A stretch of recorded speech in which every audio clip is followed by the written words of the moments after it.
दोस्तों, आने वाले एपिसोड में सरबुलंद, राबिया और जफरान की कहानी एक ऐसे मोड़ पर पहुंचने वाली है जहां दुश्मनी अपने आखिरी दौर में होगी और अपनों को बचाने के लिए सरबुलंद को अपनी पूरी ताकत लगानी पड़ेगी। सोहराब खान की गिरफ्तारी के बाद जमूर्द और शरीन को हवेली के पीछे शेरबानों की लाश मिलती है। यह खबर सुनते ही सरबुलंद का गुस्सा भड़क उठता है।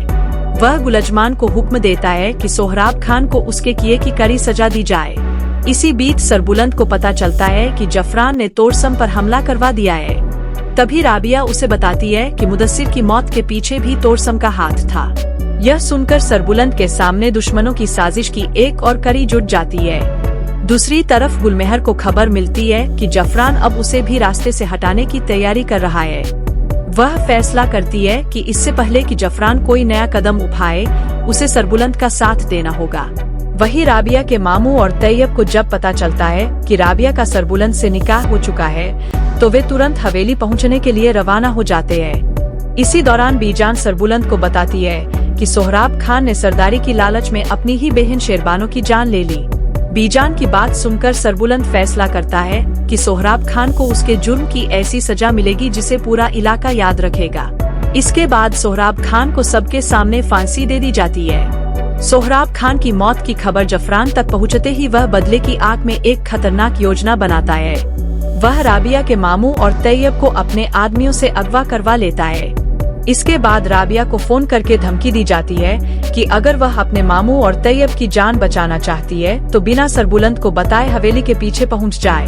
अपनों की जान खतरे में देखकर राबिया अकेली वहां पहुंच जाती है, लेकिन यह जफरान की चाल होती है। उसके आदमी राबिया को भी पकड़ लेते हैं और उसे जफरान की हवेली में ले जाकर कैद कर देते हैं। लेकिन जफरान की यह साजिश गुलमेहर से छिप नहीं पाती।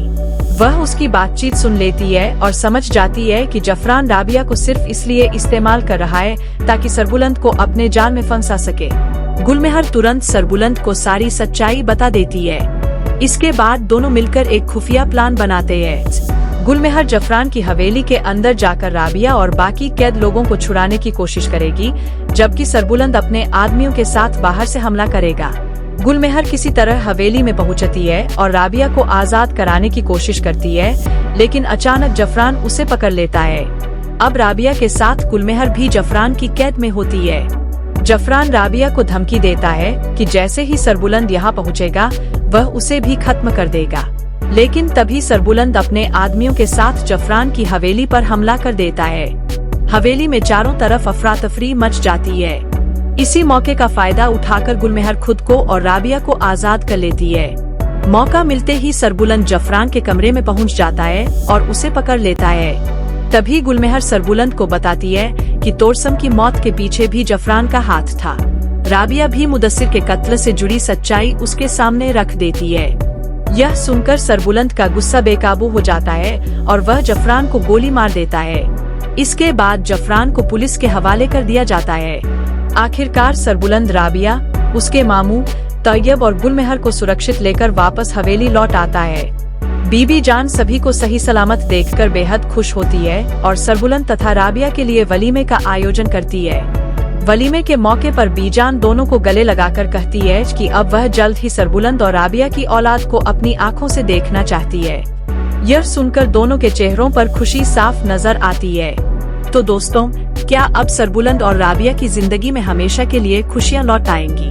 क्या राबिया जल्द ही सरबुलंद को कोई बड़ी खुशखबरी सुनाएगी? आपको क्या लगता है? अपनी राय कमेंट सेक्शन में जरूर बताइए। अगर आपको हमारी यह प्रेडिक्शन पसंद आई हो तो वीडियो को लाइक करें, चैनल को सब्सक्राइब करें और इसे अपने दोस्तों के साथ शेयर करना बिल्कुल न भूलें। यह वीडियो सिर्फ मनोरंजन और प्रेडिक्शन के मकसद से बनाया गया है।